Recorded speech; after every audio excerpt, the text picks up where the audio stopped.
ಓಂ ನಮೋ ಭಗವತೆ ವ್ಯಾಸಾಯ ಅಮಿತತೇಜಸೆ ಪರಾಯೇ ಪ್ರಕೃತ್ಯೈ ನಮಃ ದೇವಶ್ರೇಷ್ಠಾಯ ಮಾರುತಾಯ ನಮಃ ಸರ್ವೇಭ್ಯೋ ದೇವೇಭ್ಯಃ ವಿಭವಕಾಲೇ ಸರ್ವಾನಸ್ಮಾನ್ ಬುದ್ಧ್ಯಾ ಸಂಯೋಜಯೇಭ್ಯಃ ಪರಾಭವಕಾಲೇ ಚ ಬುದ್ಧಿಂ ಅಪಕರ್ಷದ್ಭ್ಯಃ ದೇವೇಭ್ಯಃ ನಮೋ ನಮಃ. ಶ್ರೀ ಗುರುಭ್ಯೋ ನಮಃ. ಮಹಾಭಾರತದ ಆಶ್ವಮೇಧಿಕ ಪರ್ವದ 85ನೇಯ ಭಾಗ ಇದು. ಅಲ್ಲಿ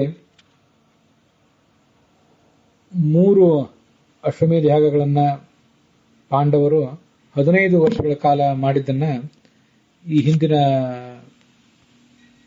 ಭಾಗದಲ್ಲಿ ನಾವು ನೋಡಿದ್ವಿ. ಈಗ ನಾವು ನೋಡಬೇಕಾದಂತಹ ಅಧ್ಯಾಯ ವಾವಿಳ್ಳೆ ರಾಮಸ್ವಾಮಿ ಶಾಸ್ತ್ರಿಗಳ ಪಾಠದಲ್ಲಿ 97ನೇ ಅಧ್ಯಾಯ, ವೈಷ್ಣವ ಪಾಠದಲ್ಲಿ 92ನೇ ಅಧ್ಯಾಯ, ಮುಂದೆ ಟಿ.ಆರ್. ಕೃಷ್ಣಾಚಾರ್ಯರ ಪಾಠದಲ್ಲಿ 91ನೇ ಅಧ್ಯಾಯ, ಮತ್ತೆ ಉತ್ತರ ಭಾರತದ ಗೀತಾ ಪ್ರೆಸ್ಸಿನ ಪಾಠದಲ್ಲಿ 90ನೇ ಅಧ್ಯಾಯ ನಾವೀಗ ನೋಡಬೇಕಾದದ್ದು. ಒಂದು ಮುಂಗುಸಿಯ ಕಥೆಯನ್ನ ಈ ಪ್ರಸಂಗದಲ್ಲಿ ವರ್ಣನೆ ಮಾಡ್ತಾರೆ. ಜನಮೇಜಯ ಹೀಗೆ ಪಾಂಡವರನ್ನ ಪ್ರಶ್ನಿಸಿದ.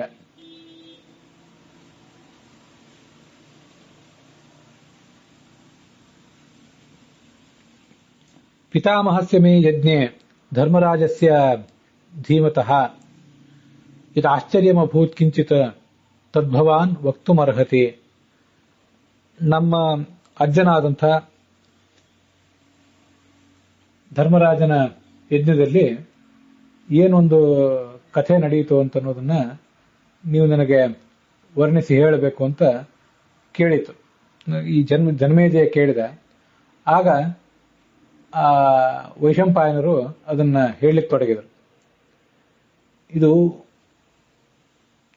ವಾವಿಳ್ಳಿ ರಾಮಸ್ವಾಮಿ ಶಾಸ್ತ್ರಿಗಳ ಪಾಠದಲ್ಲಿ ಕೂಡ 96ನೇದ್ದು, 97ನೇ ಅಧ್ಯಾಯ ಅಲ್ಲ. ಆಗ ವೈಶಂಪಾಯನರು ಈ ಮುಂದಿನಂತೆ ಅದನ್ನ ವರ್ಣನೆ ಮಾಡಿದರು. ಅಶ್ವಮೇಧ ಯಾಗ ಮುಗಿದ ನಂತರ ಅಲ್ಲೊಂದು ಅದ್ಭುತವಾದ ಘಟನೆ ನಡೀತು, ಅದನ್ನು ಹೇಳ್ತೇನೆ ಕೇಳು ಅಂತ ಹೇಳಿಕ್ ತೊಡಗಿದರು. ಧರ್ಮರಾಜನ ಮೇಲೆ ಆಕಾಶದಿಂದ ಪುಷ್ಪವೃಷ್ಟಿಯಾಯಿತು. ಆಗ ಅಲ್ಲಿ ನೀಲಾಕ್ಷ ಅನ್ನುವ ಹೆಸರಿನ ಒಂದು ಮುಂಗುಸಿ ಬಂದಿತು.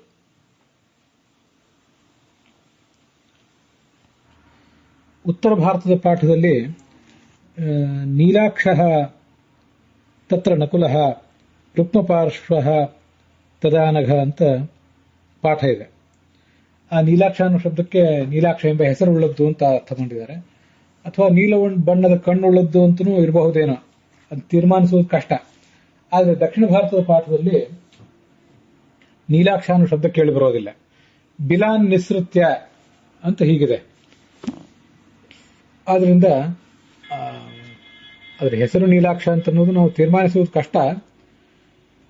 ಏನೇ ಇರಲಿ, ಅಂತೂ ಹೀಗೊಂದು ಮುಂಗುಸಿ ಹೊರಗೆ ಬಂತು. ಅದರ ಒಂದು ಪಾರ್ಶ್ವ ಬಂಗಾರ ಆಗಿತ್ತಂತೆ. ಸಿಡಿಲಿನಂತೆ ಗರ್ಜನೆ ಮಾಡಿತ್ತು. ಎಲ್ಲರಿಗೂ ಭಯ ಆಯಿತು ಅದರ ಧ್ವನಿಯನ್ನು ಕೇಳಿ. ಮನುಷ್ಯರಂತೂ ಹೀಗೆ ಮಾತಾಡಿತಂತೆ. ಸಕ್ತುಪ್ರಸ್ಥೇನ ವೋ ನಾಯಂ ಯಜ್ಞಸ್ತುಲ್ಯೋ ನರಾಧಿಪಾಹ ಉಂಚವೃತ್ತೇ ವದಾನ್ಯಸ್ಯ ಕುರುಕ್ಷೇತ್ರ ನಿವಾಸಿನಃ. ಹಿಂದೆ ಕುರುಕ್ಷೇತ್ರದಲ್ಲಿ ಒಬ್ಬ ಬ್ರಾಹ್ಮಣ ಯಜ್ಞ ಮಾಡಿದ್ದ. ಅವನು ಉಂಚವೃತ್ತಿಯಿಂದ ಬದುಕ್ತಾ ಇದ್ದ. ಅಂತ ವಿರಕ್ತ ಅವನು ಮಾಡಿದಂಥ ಒಂದು ಆ ಹಿಟ್ಟಿನ ದಾನ ಏನಿದೆ, ಆ ದಾನಕ್ಕೆ ಇದು ಸಮಾನ ಅಲ್ಲ ಈ ಯಜ್ಞ. ಅದನ್ನು ಕೇಳಿ ಅಲ್ಲಿರುವಂತಹ ಬ್ರಾಹ್ಮಣರೆಲ್ಲರಿಗೂ ಬಹಳ ಆಶ್ಚರ್ಯ ಆಯಿತು. ಅವರು ಎಲ್ಲರೂ ಕೇಳಿದ್ರಂತೆ, ನಮ್ಮ ಯುಧಿಷ್ಠಿರ ಮಾಡಿದಂಥ ಈ ಯಜ್ಞಕ್ಕೆ ಅನೇಕ ಜನ ಪಂಡಿತರು, ಋಷಿಗಳು ಮತ್ತೆ ಬ್ರಾಹ್ಮಣರು ಎಲ್ಲರೂ ಆಗಮಿಸಿದ್ದಾರೆ. ಅವರೆಲ್ಲರೂ ಕೂಡ ಇದನ್ನು ಪ್ರಶಂಸೆ ಮಾಡಿದ್ದಾರೆ. ನೀನು ಎಲ್ಲಿಂದ ಬಂದಿ? ಮತ್ತೆ ನಿನಗಿಂತ ಶಕ್ತಿ ಎಲ್ಲಿಂದ ಬಂತು? ಶಾಸ್ತ್ರದ ಜ್ಞಾನ ನಿನಗೆ ಹೇಗಿದೆ? ಮತ್ತೆ ನಮ್ಮ ಯಜ್ಞವನ್ನು ಬೇರೆ ನೀನು ನಿಂದಿಸ್ತಾ ಇದ್ದಿ. ಏನೂ ಲೋಪ ಆಗದೇ ಇರುವಂತೆ ನಾವು ಮಾಡಿದ ಯಜ್ಞವನ್ನ ನೀನು ತೆಗಳ್ತಾ ಇರಬೇಕಾದ್ರೆ ನೀನು ಯಾರು ಅಂತ ನಾವೆಲ್ಲ ತಿಳ್ಕೋಬೇಕು. ಪೂಜೆಗೆ ಯೋಗ್ಯರಾದವರು ಯಾರು ಇಲ್ಲಿ ಬಂದಿದ್ರೆ ಅವರೆಲ್ಲರನ್ನೂ ನಾವು ಗೌರವಿಸಿದ್ದೀವಿ. ಅಗ್ನಿಗೆ ಯುಕ್ತ ರೀತಿಯಲ್ಲಿ ಆಹುತಿ ಕೊಟ್ಟಿದ್ದೇವೆ. ಯಾವುದೇ ರೀತಿಯಾದ ಮಾತ್ಸರ್ಯ ಮೊದಲಾದ ದುರ್ಗುಣಗಳಿಗೆ ಅವಕಾಶ ಇಲ್ಲದಂತೆ ಕ್ರಿಯೆಗಳು ನಡೆದಿವೆ. ಬ್ರಾಹ್ಮಣರಿಗೆ ಸರಿಯಾದ ಭೋಜನ ಆಗಿದೆ. ಕ್ಷತ್ರಿಯಾಶ್ಚ ಸುಯುದ್ಧೇನ ಶ್ರಾದ್ದೈಶ್ಚಾಪಿ ಪಿತಾಮಹ. ಶ್ರಾದ್ದವೂ ನಡೆದಿದೆ. ಶ್ರಾದ್ದ ಅಂದ್ರೆ ನಾಂದಿ ಶ್ರಾದ್ದ ಅಂತ ಅರ್ಥ ಮಾಡ್ತಾರೆ. ವಾರ್ಷಿಕ ಶ್ರಾದ್ದ ನಾವೇನು ಮಾಡ್ತೀವಲ್ಲ ಆ ಶ್ರಾದ್ದ ಅಲ್ಲ. ನಾಂದಿ ಶ್ರಾದ್ದದ ಮೂಲಕ ಪಿತೃಗಳಿಗೆ ತೃಪ್ತಿಯಾಗಿದೆ, ವೈಶ್ಯರಿಗೆ ತೃಪ್ತಿಯಾಗಿದೆ, ಕ್ಷತ್ರಿಯರಿಗೆ ತೃಪ್ತಿಯಾಗಿದೆ, ಎಲ್ಲರಿಗೂ ತೃಪ್ತಿಯಾಗಿದೆ. ಬಂಧುಗಳು ಮಿತ್ರರು ಅವರೆಲ್ಲರೂ ಸಮಾಧಾನವನ್ನು ಹೊಂದಿದ್ದಾರೆ. ದೇವತೆಗಳು ಸಮಾಧಾನ ಆಗಿದೆ. ನಿನಗೆ ಮಾತ್ರ ಇಲ್ಲೊಂದು ನ್ಯೂನತೆ ಕಾಣಿಸ್ತಾ ಇದೆಯಲ್ಲ, ನೀನು ಪ್ರಾಜ್ಞನಂತೆ ಕಾಣಿಸ್ತೆ. ಇಲ್ಲಿರುವಂತಹ ಬ್ರಾಹ್ಮಣರು ಋಷಿಗಳು ಅವ್ರ ಜೊತೆಗೆ ನಿನಗೆ ಸಮಾಗಮನೂ ಆಗಿದೆ. ನೀನು ಯಾರು ಅಂತ ವರ್ಣಿಸಬೇಕು, ಹೇಳಬೇಕು. ಆಗ ಅದು ಹೇಳಿತು, ನಾನು ಸುಳ್ಳು ಹೇಳ್ತಾ ಇಲ್ಲ ಅಥವಾ ದರ್ಪದಿಂದೂ ಈ ಮಾತನ್ನು ಹೇಳ್ತಾ ಇಲ್ಲ. ಆದರೆ ನನ್ನ ಮಾತನ್ನ ಈಗ ನೀವು ಕೇಳಬೇಕು. ಅವಶ್ಯವಾಗಿ ನಾನು ಅದನ್ನು ಹಿಂದೆ ನಡೆದ ಸಂಗತಿಯನ್ನು ಹೇಳಬೇಕು. ಕುರುಕ್ಷೇತ್ರದಲ್ಲಿ ಉಂಚವೃತ್ತಿಯಿಂದ ಒಬ್ಬ ಬ್ರಾಹ್ಮಣ ವಾಸ ಮಾಡ್ತಿದ್ದ. ಉಂಚವೃತ್ತಿ ಅಂದ್ರೆ ನಾವು ನೋಡಿದ್ದೇವೆ ಈ ಹಿಂದೆ. ಈ ಜಮೀನಿನಲ್ಲಿ ಕಟಾವೆಲ್ಲ ಆದ ಬಳಿಕ ಅಲ್ಲೇನು ಕಾಳುಗಳು ಉಳಿತಾವಲ್ಲ, ಆ ಕಾಳುಗಳನ್ನ ಆರಿಸಿ ತಂದು ಜೀವನ ನಡೆಸುವಂಥವನು. ಯಾರ ಹತ್ರನೂ ಭಿಕ್ಷೆ ಬೇಡುವವನಲ್ಲ. ಮತ್ತೆ ತಾನು ಮಾಡುವಂತಹ ಪಾಠ ಪ್ರವಚನಾದಿಗಳು ಪೌರೋಹಿತ್ಯ ಇದರಿಂದ ಪ್ರತಿಫಲವಾಗಿ ಏನನ್ನು ಸ್ವೀಕಾರ ಮಾಡುವವನೂ ಅಲ್ಲ. ಜಮೀನಿನಲ್ಲಿ ರೈತ ತನ್ನದಾದಂತಹ ಎಲ್ಲವನ್ನೂ ಕಟಾವು ಮಾಡಿಕೊಂಡು ಹೋದ ಮೇಲೆ ಅಲ್ಲೇನು ಉಳಿದಿರ್ತದೆ ಪಶು ಪಕ್ಷಿಗಳು ತಗೊಂಡು ಹೋಗ್ತಾ ಇರ್ತವೆ. ಹಾಗೆ ತಾನೂ ಕೂಡ ತಗೊಂಡು ಹೋಗ್ತಾ ಇರೋದು. ಅವನನ್ನ ಮುಂದೆ ಒಂದು ಶಬ್ದದಲ್ಲಿ ಕಾಪೋತಿ ಅಂತಲೂ ಹೇಳ್ತಾರೆ. ಅಂದ್ರೆ ಕಪೋತದಂತೆ ಪಾರಿವಾಳದಂತೆ ಬದುಕುವವನು, ಕಾಳು ಕಡಿಗಳನ್ನು ಆಯ್ದು ತಿಂದು ಬದುಕುವವನು, ಬೇರೆ ಯಾರಿಗೂ ಭಾರವಾಗದೆ ಬದುಕುವವನು ಅಂತ ಅದಕ್ಕೆ ಅರ್ಥ ಆಗ್ತದೆ. ಅಂಥ ಒಬ್ಬ ಬ್ರಾಹ್ಮಣ ಅಲ್ಲಿದ್ದ. ತನ್ನಲ್ಲಿರುವಂತಹ ಹಿಟ್ಟನ್ನು ದಾನ ಮಾಡಿದ ಪ್ರಯುಕ್ತ ಅವನು ಸ್ವರ್ಗಕ್ಕೆ ಹೋದ. ಆ ಹಿಟ್ಟಿನ ಕಾರಣದಿಂದಾಗಿ, ಆ ಹಿಟ್ಟಿನ ಮೇಲೆ ಹೊರಳಾಡಿದ ಕಾರಣದಿಂದಾಗಿ ನನ್ನ ಶರೀರದ ಅರ್ಧ ಭಾಗ ಸುವರ್ಣ ಆಯಿತು.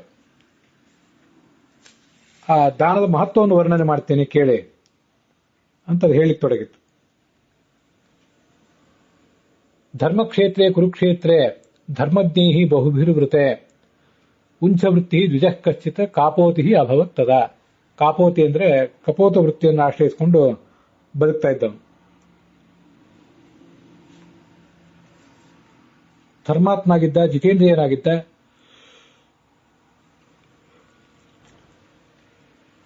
ಷಷ್ಠೇ ಕಾಲೇ ಕದಾಚಿತ್ತು ತಸ್ಯ ಆಹಾರಃ ನ ವಿದ್ಯತೆ. ಷಷ್ಠೇ ಕಾಲೇ ಸದಾ ವಿಪ್ರಃ ಭುಂಕ್ತೆ ತೈಃ ಸಹ ಸುವೃತಃ. ತನ್ನ ಕುಟುಂಬದವರ ಜೊತೆಗೆ 6ನೇ ಕಾಲದಲ್ಲಿ, ಅಂದ್ರೆ 3 ದಿವಸಗಳಿಗೊಮ್ಮೆ ಅವನು ಊಟ ಮಾಡ್ತಿದ್ದ ಅಂತ ಅಲ್ಲಿ ಅನುವಾದ ಮಾಡಿದ್ದಾರೆ. ದಿವಸಕ್ಕೆ 2 ಊಟ. ಸಾಯಂ ಪ್ರಾತರ್ ದ್ವಿಜಾತೀನ ಭೋಜನಂ ವೇದ ನಿರ್ಮಿತಂ. ದಿವಸಕ್ಕೆ ಇವತ್ತೆರಡು ಊಟ, ನಾಳೆ 2 ಊಟ, ನಾಡ್ದು 2 ಊಟ, ಅದಲ್ಲಿಗೆ 6 ಊಟ ಆಗ್ತದೆ. ಅವನು ಇವತ್ತಿನ 2 ಊಟ, ನಾಳೆ 2 ಊಟಗಳನ್ನು ಬಿಟ್ಟು ನಾಡ್ದು ಬೆಳಿಗ್ಗೆನೂ ಒಂದು ಊಟವನ್ನು ಕೂಡ ಮಾಡದೆ ನಾಡ್ದು ರಾತ್ರಿ ಊಟ ಮಾಡುವವನು. ಹಾಗಾಗಿ 3 ದಿವಸಕ್ಕೆ 1 ಬಾರಿ ಊಟ ಮಾಡುವವನು. 6 ಊಟಗಳಲ್ಲಿ ಒಂದೇ ಊಟವನ್ನು ಮಾಡುವವನು ಅಂತ ಅದರ ಅರ್ಥ ಆಗ್ತದೆ. ಹೀಗೆ 3 ದಿವಸಗಳಿಗೆ 1 ಬಾರಿ ಊಟ ಮಾಡ್ತಿದ್ದ ಅಂತ ಅದರ ಅರ್ಥ. ಅದು ಕೆಲವರು ಅನುವಾದ ಮಾಡಿದ್ದಾರೆ. ಅದರ ಅಭಿಪ್ರಾಯ ಏನಂತ ನಾನು ಹೇಳ್ತೇನೆ. ಷಷ್ಠೇ ಕಾಲೇ ಕದಾಚಿತ್ತು ತಸ್ಯ ಆಹಾರೋ ನ ವಿದ್ಯತೆ. ಅವನಿಗೆ ಕೆಲವು ಬಾರಿ ಆಹಾರ ಏನಾದರೂ ಸಿಗದೆ ಹೋದ್ರೆ ಆವತ್ತಿನ ಕಾಲದಲ್ಲಿ ಉಪವಾಸನೆ ಮಾಡ್ತಿದ್ದ, ಹೊರತು ಮತ್ತೆ ಮಧ್ಯದಲ್ಲಿ ಊಟ ಮಾಡ್ತಿರ್ಲಿಲ್ಲ ಅಂತ ಅದರ ಒಂದು ಅನುವಾದ ಇದೆ. ಇಲ್ಲಿ ಷಷ್ಠೆ ಅಂತಿದೆಯಲ್ಲ, ಆ ಷಷ್ಠ ಅಂತ ಅನ್ನೋದಕ್ಕೆ 3 ದಿವಸಗಳಿಗೆ ಒಂದು ಬಾರಿ ಆ 3ನೇ ದಿವಸ ರಾತ್ರಿ ಹೊತ್ತು ಸಾಯಂಕಾಲದ ಹೊತ್ತು ಊಟ ಮಾಡ್ತಿದ್ದ ಅಂತ ಅನುವಾದ ಮಾಡುವುದು ಅಷ್ಟು ಉಚಿತ ಅಲ್ಲ. ಯಾಕೆಂದ್ರೆ ಸಾಮಾನ್ಯವಾಗಿ ಬ್ರಾಹ್ಮಣರ ಕರ್ತವ್ಯ ಏನು ಅಂದ್ರೆ, ಬೆಳಗ್ಗೆ ಎದ್ದ ಮೇಲೆ ಅವನು ತಾನು ಮಾಡಬೇಕಾದಂತಹ ಜ್ಞಾನ ಕಾರ್ಯ, ಪಾಠ ಪ್ರವಚನ ಇತ್ಯಾದಿಗಳನ್ನು ಮುಗಿಸಿ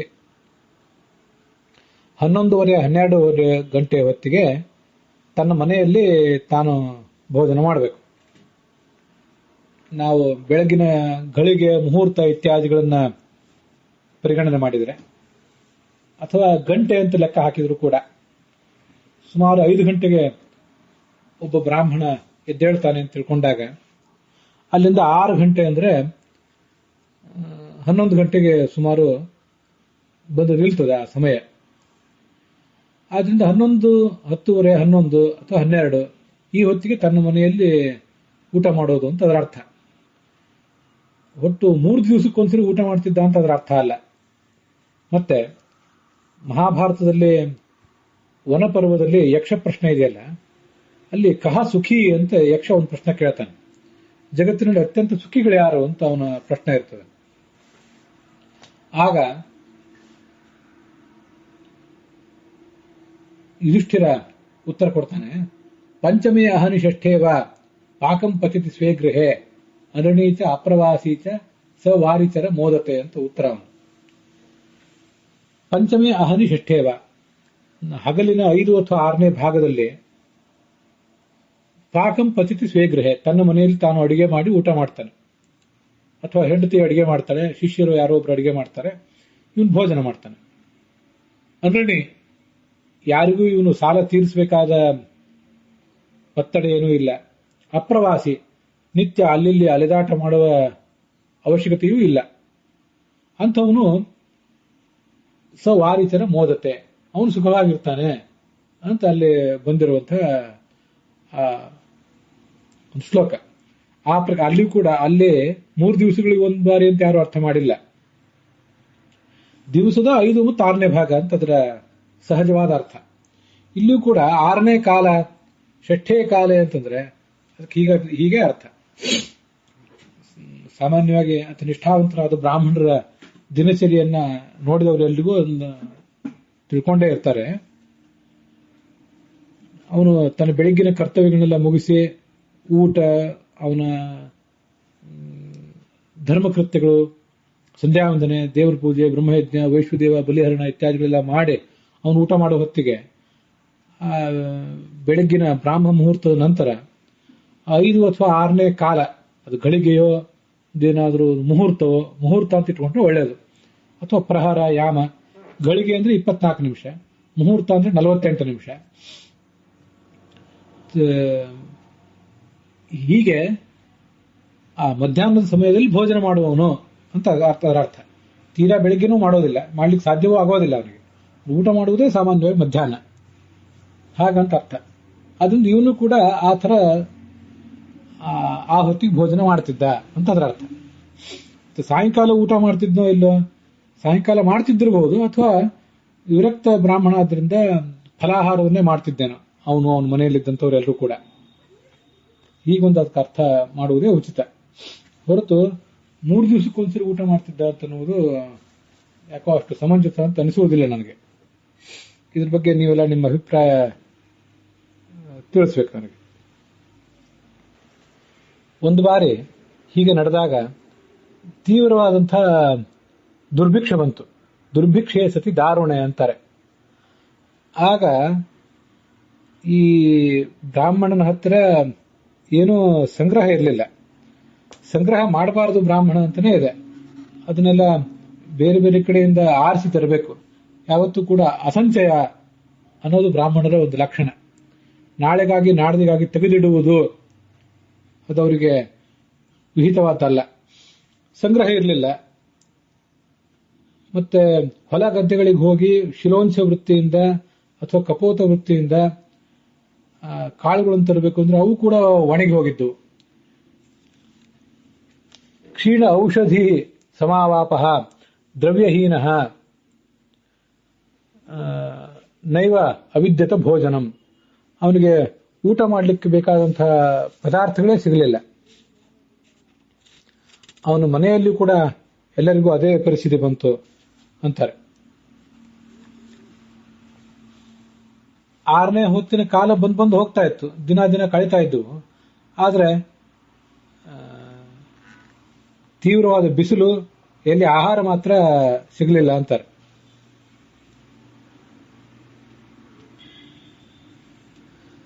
ಮುಂದೆ ವಿಪ್ರಹ ತಪಸಿ ನಿಷ್ಠಿತ ಉಂಚಂ ಅವಾಪ್ತವಾನೇವ ಸಾರ್ಥಂ ಪರಿಜನೇನ ತಥೈವ ಕ್ಷುಧಾವಿಷ್ಟ ಸ್ಪೃಷ್ಟ್ವಾ ತೋಜಂ ಯಥಾವಿಧಿ. ಒಂದು ಬಾರಿ ಜ್ಯೇಷ್ಠ ಶುಕ್ಲ ಪಕ್ಷ ಬಂತು, ಅದು ಬೇಸಿಗೆ ಕಾಲ.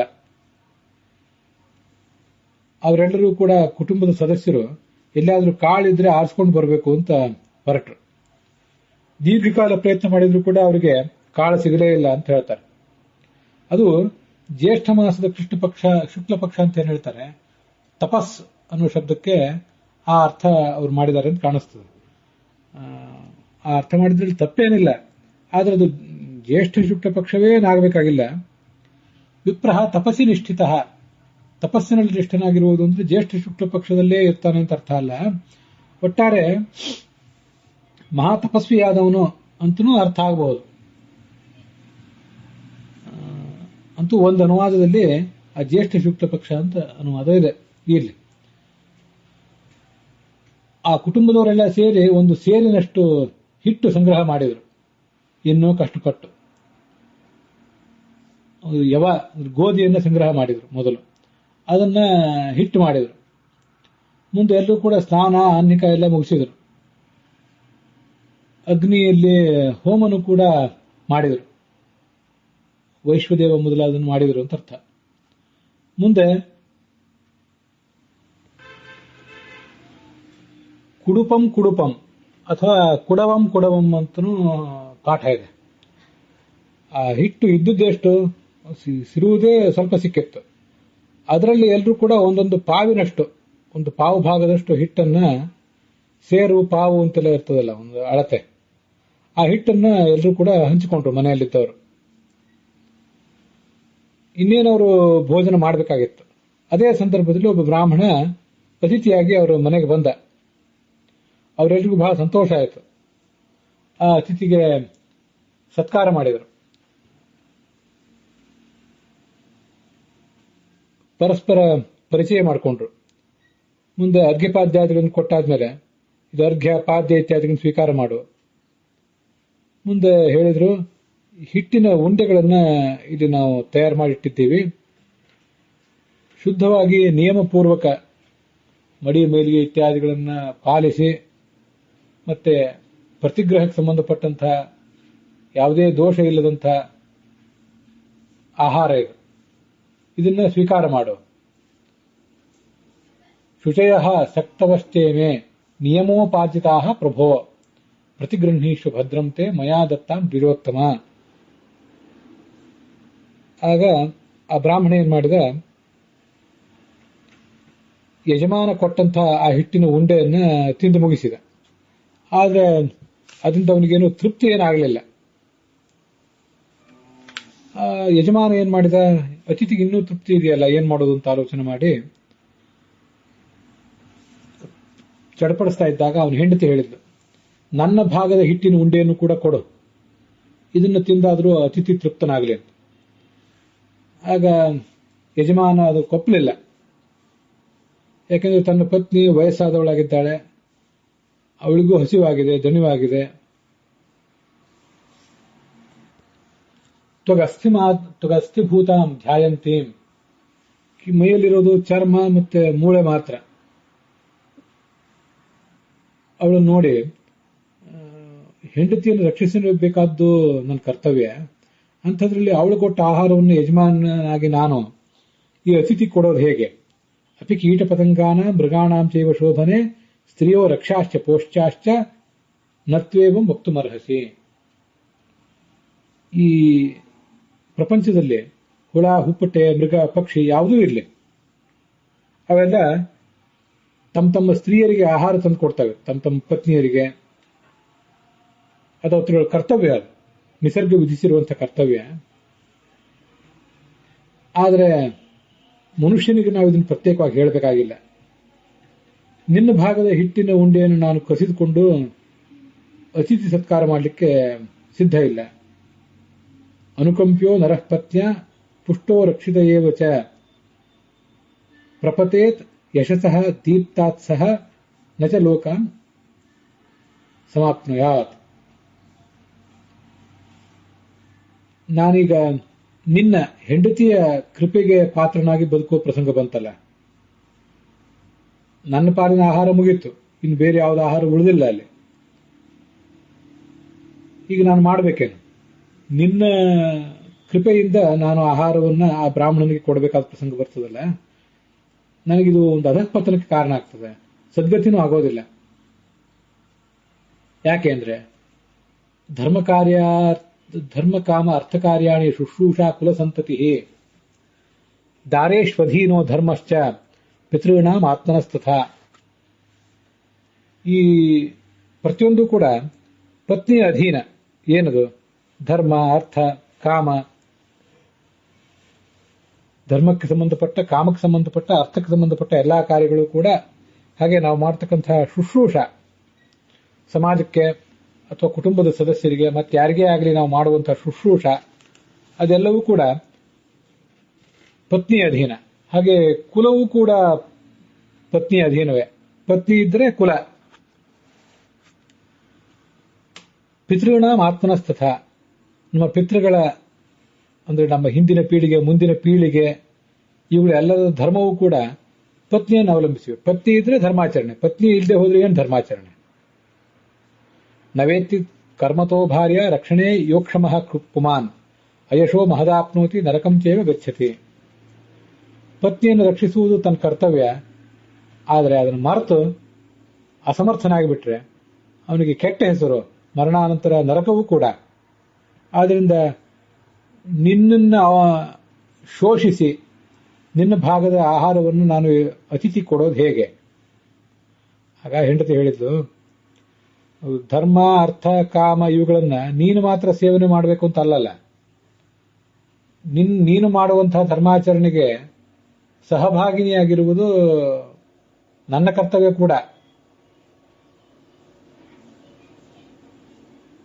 ಆದ್ರಿಂದ ನಾನು ನಿನ್ನ ಧರ್ಮದಲ್ಲಿ ಭಾಗಿನಿಯಾಗಬೇಕಾದ ನನ್ನ ಕರ್ತವ್ಯ ಅಲ್ವೇನು? ನೀನು ಧರ್ಮಾಚರಣೆ ಮಾಡಿದರೆ ನಾನು ಕೂಡ ಮಾಡಿದಂತಾನೆ ಆಗ್ತದೆ. ಸತ್ಯಂ ರತಿಶ್ಚ ಧರ್ಮಶ್ಚ ಸ್ವರ್ಗಶ್ಚ ಗುಣನಿರ್ಜಿತಃ ಸ್ತ್ರೀಣಾಂ ಪತಿ ಸಮಾಧೀನಂ ಕಾಂಕ್ಷಿತಂ ಚ ದ್ವಿಜರ್ಷಭ. ಸ್ತ್ರೀಯರು ಮಾಡಬೇಕಾದಂತಹ ಪ್ರತಿಯೊಂದು, ಅವ್ರು ಮಾಡಬೇಕಾದ ಸತ್ಯದ ಪಾಲನೆ, ಸುಖ, ಧರ್ಮ, ಸ್ವರ್ಗ, ಇದೆಲ್ಲವೂ ಕೂಡ ಆ ಗಂಡನ ಅಧೀನ. ಸ್ತ್ರೀಣಾಂ ಪತಿ ಸಮಾಧೀನಂ. ಕೆಲವು ಕಡೆ ಸಮಾಧಾನಂ ಅಂತ ಪಾಠ ಇದೆ, ಲಕ್ಷಾಲಂಕಾರ ಪತಿ ಸಮಾಧಾನಂ ಅಂತ ಪಾಠ ಹೇಳಿದೆ. ಅದರ ಪ್ರಕಾರ ಗಂಡನ ಸಮಾಧಾನಕ್ಕೆ ಕಾರಣ ಆಗಬೇಕು. ಗಂಡನಿಗೆ ಸಮಾಧಾನ ಆಗದೆ ಹೋದರೆ ಇವು ಎಲ್ಲವನ್ನು ಗಳಿಸಿ ಏನು ಉಪಯೋಗ ಅಂತ ಅದರ ಅಭಿಪ್ರಾಯ. ವಂಶ ಮುಂದುವರಿಯೋದು ಹೇಗೆ? ತಾಯಿಯ ಒಂದು ಭಾಗ ರಜಸ್ಸು, ತಂದೆಯ ರೇತಸ್ಸು, ಇವೆರಡೂ ಸೇರಿ ವಂಶ ವೃದ್ಧಿ ಆಗಬೇಕು. ದೈವತಂ ಪರಮಂ ಪತಿ. ಆ ಸ್ತ್ರೀಗೆ ಗಂಡನೇ ದೊಡ್ಡ ದೇವತೆ. ಭರ್ತು ಪ್ರಸಾದ ನಾರೀಣ ರತಿಪುತ್ರ ಫಲಂ ತಥಾ. ಗಂಡ ಪ್ರಸನ್ನನಾದೆ ಸ್ತ್ರೀಗೆ ರತಿ ಸುಖ ಮತ್ತೆ ಮಕ್ಕಳು ಕೂಡ ಜನಿಸ್ತಾರೆ. ಪಾಲನಾಧಿಪತಿಸ್ತೊಮ್ಮೆ ಭರ್ತಾಸಿ ಭರಣಾಚ್ಚಮೆ. ನೀನು ಪತಿ ಯಾಕೆಂದ್ರೆ ಪಾಲಿಸುವುದರಿಂದ, ನನ್ನನ್ನು ಪೋಷಿಸುವುದರಿಂದ ನೀನು ಭರ್ತಾನೂ ಕೂಡ ಹೌದು. ಮತ್ತೆ ನನಗೆ ಮಕ್ಕಳನ್ನು ಕೊಟ್ಟಿರುವುದರಿಂದ ವರದನೂ ಆಗಿದ್ದೆ. ಆದ್ರಿಂದ ನನ್ನ ಪಾಲಿನ ಈ ಹಿಟ್ಟಿನ ಉಂಡೆಯನ್ನ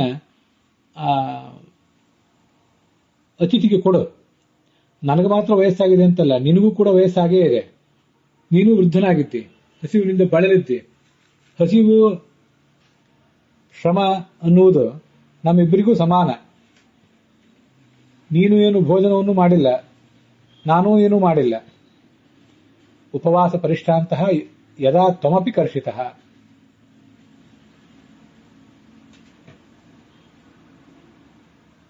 ಆಗ ಆ ಯಜಮಾನ ಅದಕ್ಕೆ ಒಪ್ಕೊಂಡ. ಆ ಹಿಟ್ಟಿನ ಉಂಡೆ ತಗೊಂಡ, ಅದನ್ನು ಅತಿಥಿ ಕೊಟ್ಟ. ಅದನ್ನು ತಿಂದ ಅತಿಥಿಗೆ ಮತ್ತೂ ಸಮಾಧಾನ ಆಗಲಿಲ್ಲ. ಈ ಯಜಮಾನನಿಗೆ ಮತ್ತಷ್ಟು ಚಿಂತೆ ಆಯಿತು. ಆವಾಗ ಮಗ ಹೇಳಿದ, ನನ್ನ ಪಾಲಿನ ಹಿಟ್ಟಿನ ಉಂಡೆಯನ್ನು ತೆಗೆದುಕೋ, ಇದನ್ನು ಬ್ರಾಹ್ಮಣನಿಗೆ ಕೊಡೋ, ಅತಿಥಿಗೆ ಕೊಡೋ, ಇದು ಪುಣ್ಯ ಕಾರ್ಯ. ನಾನು ಮಗನಾಗಿ ತಂದೆ ತಾಯಂದಿರಾದಂತಹ ವೃದ್ಧರಾದಂತಹ ನಿಮ್ಮನ್ನು ಕಾಪಾಡಬೇಕಾದ ನನ್ನ ಕರ್ತವ್ಯ. ವಾರ್ಧಕ್ಯದಲ್ಲಿ ತಂದೆ ತಾಯಂದಿರನ್ನು ನೋಡ್ಕೊಳ್ಳುವುದು ಮಕ್ಕಳ ಕರ್ತವ್ಯ. ಶ್ರುತಿರೇಷಾಹಿ ವಿಪ್ರರ್ಷೆ ತ್ರಿಷು ಲೋಕೇಶು ಶಾಶ್ವತಿ.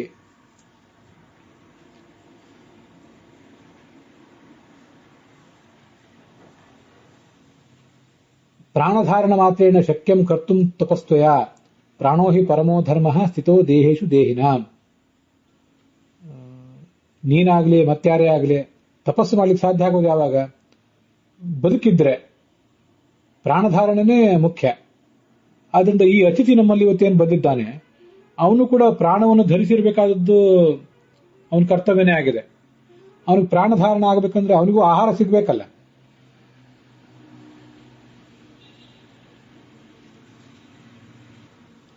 ಆದ್ರಿಂದ ಅವನಿಗೆ ನನ್ನ ಪಾಲಿನ ಹಿಟ್ಟಿನ ಉಂಡೆಯನ್ನು ಕೊಡು ಅಂದ ಈ ಮಗ. ಆಗ ತಂದೆ ಹೇಳಿದ, ಅಪಿ ವರ್ಷ ಸಹಸ್ರೀತ್ವಂ ಬಾಲಯೇವ ಮತೋ ಮಮ. ನೀನು ಮದುವೆ ಮಾಡಿಕೊಂಡು ಈಗಾಗಲೇ ಕುಟುಂಬಸ್ಥನಾಗಿದ್ದಿ, ಗೃಹಸ್ಥನಾಗಿದ್ದೆ. ಆದರೆ ನೀನು ದೊಡ್ಡವನಾಗಿದ್ದಿ, ನಿನ್ನ ವಯಸ್ಸಿಗೆ ತಕ್ಕಂತೆ ಮಾತನ್ನೂ ಆಡಿದ್ದೆ, ನಿನ್ನ ಜವಾಬ್ದಾರಿಯನ್ನು ಅರಿತೇ ನೀನು ಮಾತಾಡಿದ್ದೆ. ಆದರೆ ನೀನು ನನ್ನ ಮಗ ಅನ್ನುವುದನ್ನು ನಾನು ಮರೆಯುವಂತಿಲ್ಲ. ನಿನಗೀಗ ಮದುವೆ ಆಗ್ಲಿಕ್ಕೆ ಬೇಕಾದಂತಹ ಯುಕ್ತ ವಯಸ್ಸು ಬಂದಿದೆ, ಮದುವೆಯನ್ನು ಮಾಡಿಕೊಂಡಿದ್ದೆ, ಯುವಕನಾಗಿದ್ದೆ. ಅಷ್ಟೇ ಇರಲಿ, ನಿನಗೆ 1000 ವರ್ಷ ಆದ್ರೂ ನನ್ನ ದೃಷ್ಟಿಯಿಂದ ನೀನು ಬಾಲಕನೇ. ಆ ಬಾಲಕನಾದವನಿಂದ ನಾನು ಈ ಆಹಾರವನ್ನು ಪಡ್ಕೊಳ್ಳೋದು ಹೇಗೆ? ಆ ಬಾಲಕನಿಗೆ ನಾನು ಏನಾದ್ರೂ ಕೊಡಬೇಕು, ಅವನಿಂದಲೇ ಪಡ್ಕೊಳ್ಳೋದು ಹೇಗೆ? ಉತ್ಪಾದ್ಯ ಪುತ್ರಂ ಹಿ ಪಿತಾ ಕೃತಕೃತ್ಯೋ ಭವೇತ್ ಸುತಾತ್. ಮಕ್ಕಳನ್ನು ಪಡ್ಕೊಂಡ ಮೇಲೆ ಆ ಮಗನಿಂದ ಅವನು ಕೃತಕೃತ್ಯನಾಗ್ತಾನೆ. ಆ ಮಕ್ಕಳಿಂದ ಉತ್ಪಾದ್ಯ ಪುತ್ರ ಅಂದ್ರೆ ಕೇವಲ ಗಂಡು ಮಕ್ಕಳನ್ನು ಪಡ್ಕೊಂಡಿದ್ರಿಂದ ಕೃತಕೃತ್ಯನಾಗ್ತಾನೆ ಅಂತಲ್ಲ, ಸಂತಾನವನ್ನು ಪಡ್ಕೊಂಡು ಅಂತ ಪುತ್ರಿಯಿಂದಲೂ ಕೂಡ ಕೃತಕೃತ್ಯನಾಗ್ತಾನೆ, ಅಳಿಯನಿಂದಲೂ ಕೃತಕೃತ್ಯನಾಗ್ತಾನೆ. ಕನ್ಯಾ ಉದಿತ ಬತ ಕುಲದ್ವಯ ತಾರಿಣಿ ಅಂತ ಆಚಾರ್ಯರು ಮಹಾಭಾರತ ತಾತ್ಪರ್ಯ ನಿರ್ಣಯದಲ್ಲಿ ಬಕಾಸುರನ ಸಂಹಾರವನ್ನು ಭೀಮ ಮಾಡಲಿಕ್ಕೆ ಹೊರಟ ಪ್ರಸಂಗದಲ್ಲಿ ಹೇಳಿದ್ದಾರೆ. ಆದ್ರಿಂದ ಇಲ್ಲಿ ಪುತ್ರಂ ಅಂತಿದ್ರು ಕೂಡ ಉತ್ಪಾದ್ಯ ಪುತ್ರಂ ಅಂದ್ರೆ ಸಂತಾನಂ ಅಂತಿಷ್ಟೇ ಅರ್ಥ ಅದಕ್ಕೆ. ನೀನು ಬಾಲಕ, ತುಂಬಾ ಹಸಿವಾಗಿದೆ ನಿನಗೆ, ನಾನು ದೊಡ್ಡವನು, ದೊಡ್ಡವರು ಹಸಿವನ್ನು ತಡ್ಕೋತಾರೆ, ನೀನು ಬಾಲಕನಾದವನು ಹಸಿವನ್ನು ತಡ್ಕೋತಿ ಹೇಗೆ? ಆದ್ರಿಂದ ನಿನ್ನ ಪಾಲಿನ ಹಿಟ್ಟಿನ ಉಂಡೆಯನ್ನು ನೀನೇ ತಿನ್ನು, ನಿನ್ನ ದೇಹದಲ್ಲಿ ಶಕ್ತಿಯನ್ನು ಧಾರಣೆ ಮಾಡು. ದೊಡ್ಡವರಿಗೆ ಹಸಿವು ಹೆಚ್ಚು ತೊಂದರೆ ಕೊಡೋದಿಲ್ಲ. ಆದ್ರಿಂದ ನನಗೇನು ಮರಣದ ಭಯ ಏನೂ ಇಲ್ಲ. ಆಗ ಮಗ ಹೇಳಿದ, ನಾನು ಪುತ್ರ.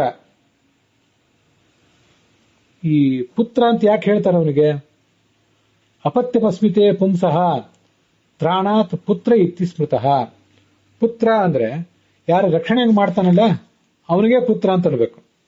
ಯಾರು ರಕ್ಷಣೆ ಮಾಡೋದಿಲ್ವೋ ಅಂಥವನನ್ನ ಪುತ್ರ ಅಂತ ಅನ್ನೋದು ಹೇಗೆ? ಆತ್ಮ ಪುತ್ರ ಸ್ಮ ತಸ್ಮಾತ್ ತಾಶ್ಯಾತ್ಮಾನ ಮಿಹಾತ್ಮನ. ಮಗನೇ ತಂದೆ ಮಗನ ರೂಪದಲ್ಲಿ ಹುಟ್ಟಿ ಬಂದಿರ್ತಾನೆ ಅಂತ ಕೇಳಿ ಬರ್ತದೆ. ಆದ್ರಿಂದ ನನ್ನ ಸಹಾಯದ ಮೂಲಕ, ನನ್ನ ಮೂಲಕ ನೀನು ಧರ್ಮದ ರಕ್ಷಣೆಯನ್ನು ಮಾಡ್ಕೋ ಅಂದ ಮಗ. ಶೀಲ ರೂಪ ಇತ್ಯಾದಿಗಳಿಂದ ನೀನು ನನಗೆ ಸಮಾನನಾಗಿದ್ದೆ. ನನಗೆ ಉಪಯುಕ್ತವಾದ, ನನಗೆ ಅನುಕೂಲವಾದ ಗುಣಗಳು ನಿನ್ನಲ್ಲಿ ಇವೆಯೋ ಇಲ್ಲೋ ಅಂತ ನಾನು ಅನೇಕ ಬಾರಿ ಪರೀಕ್ಷೆ ಮಾಡಿದ್ದೇನೆ. ಅಂತಹ ಗುಣಶಾಲಿಯೇ ನೀನು ಹೌದು. ಆದರೂ ನಿನ್ನ ಪಾಲಿನ ಆಹಾರವನ್ನು ಕಸಿದುಕೊಳ್ಳಿಕ್ಕೆ ನನಗೆ ಸಮಾಧಾನ ಆಗಿರಲಿಲ್ಲ. ಆದರೆ ನೀನು ಇಷ್ಟೆಲ್ಲ ಹೇಳ್ತೀಯ, ಆದ್ದರಿಂದ ನಿನ್ನಲ್ಲಿರುವಂತಹ ಹಿಟ್ಟಿನ ಉಂಡೆಯನ್ನ ಈ ಅತಿಥಿಗೆ ಕೊಡ್ತೇನೆ ನಾನು ಅಂದ ಅವನು. ನಗನಗತ ಮಗ ಹಿಟ್ಟಿನ ಉಂಡೆಯನ್ನು ಕೊಟ್ಟ. ಅದನ್ನು ಕೂಡ ತಿಂದು ಹಾಕಿದ ಆ ಅತಿಥಿ. ಆಗ ಈ ಉಂಚ ಬ್ರಾಹ್ಮಣನಿಗೆ ತುಂಬಾ ನಾಚಿಕೆ ಆಯ್ತಂತ. ಇಂಥ ಒಳ್ಳೆಯ ಅತಿಥಿ ಬಂದಿದ್ದಾನೆ, ಅವನಿಗೊಂದು ಸರಿಯಾದ ಊಟ ಮಾಡಿಸ್ಲಿಕ್ಕೆ ಆಗ್ತಿಲ್ವಲ್ಲ, ನಮಗೆ ಹೊಟ್ಟೆ ತುಂಬುವಷ್ಟು ಬಡಿಸುವ ಭೋಜನ ಒದಗಿಸುವಂತ ಯೋಗ್ಯತೆ ನಮ್ಗೆ ಇಲ್ಲದಂತಾಯ್ತಲ್ಲ ಅಂತ ದುಃಖ ಆಯ್ತಂತ. ಉಂಚ ವೃತ್ತಿಸ್ತು ಸವ್ರೀಢ ಬಭೂವ ದ್ವಿಜಸತ್ತಮಃ ಅಂತಾರೆ.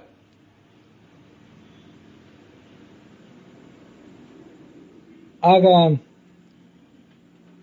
ಅವನಿಗೆ ಬಂದ ಪರಿಸ್ಥಿತಿಯನ್ನು ನೋಡಿ ಆ ಬ್ರಾಹ್ಮಣನ ಸೊಸೆ ಈ ಮುಂದಿನಂತೆ ಮಾತಾಡಿದ್ಲಂತೆ. ಅವಳು ಏನ್ ಮಾತಾಡಿದ್ಲು ಅಂತ ಅನ್ನೋದನ್ನ ಮುಂದಿನ ಭಾಗದಲ್ಲಿ ನೋಡೋಣ.